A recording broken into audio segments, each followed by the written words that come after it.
আপনাদের দেখলে খুবই ভালো লাগে।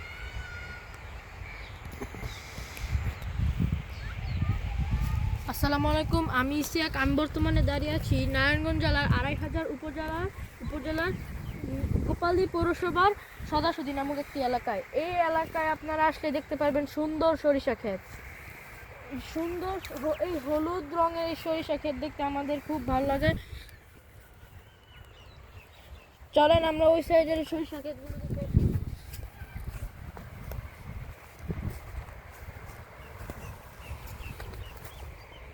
এই সরিষা ক্ষেত দেখলে সবারই মন জুড়ে যায়।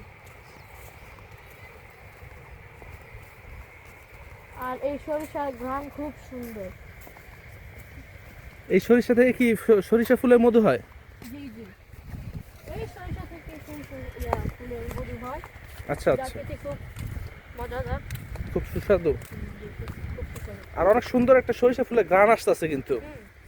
হুম, এই ঘ্রাণের খুব সুন্দর। এই ঘ্রাণ শুনতে মৌমাছি আসে।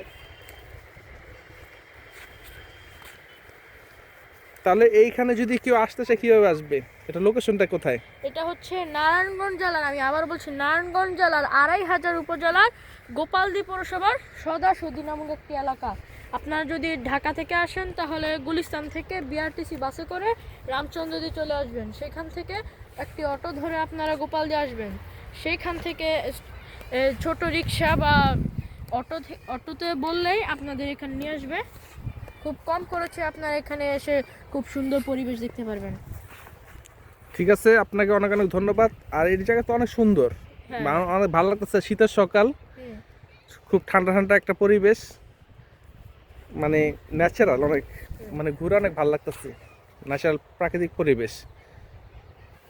আপনার কাছে কেমন লাগছে এই জায়গাটা? আমার কাছে তো খুব ভালোই লাগছে। আপনি কি মাঝে মাঝে আসেন এখানে ঘুরতে? হ্যাঁ, প্রায় তো আমি এখানে আসি।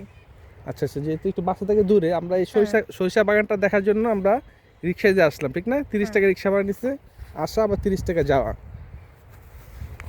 যাক, খুব ভালো লাগলো। এই যে সরিষা বাগানের এই পাশটা খালি। আবার যদি আপনারা গরমকালে আসেন তখন হ্যাঁ, হ্যাঁ। এখানে ধান ক্ষেত দেখতে পারবেন। আচ্ছা আচ্ছা,